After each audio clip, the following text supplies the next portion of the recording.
أعوذ بالله من الشيطان الرجيم. بسم الله الرحمن الرحيم. فلا أقسم بمواقع النجوم وإنه لقسم لو تعلمون عظيم. إنه لقرآن كريم في كتاب مكنون لا يمسه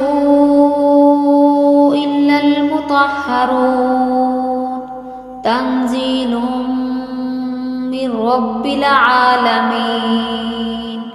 أفبهذا الحديث أنتم مدهنون وتجعلون رزقكم أنكم تكذبون.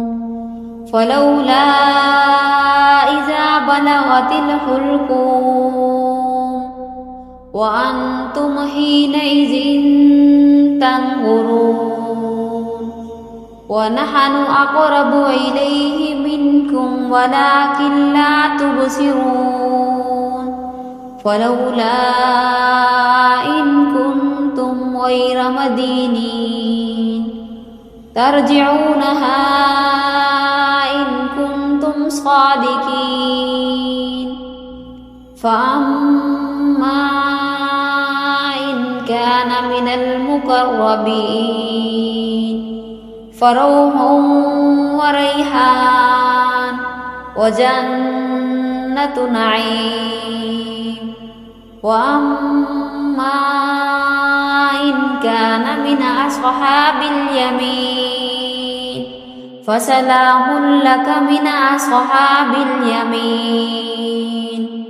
وأما إن كان من المكذبين الضالين فنزل من حميم وتصلية جحيم.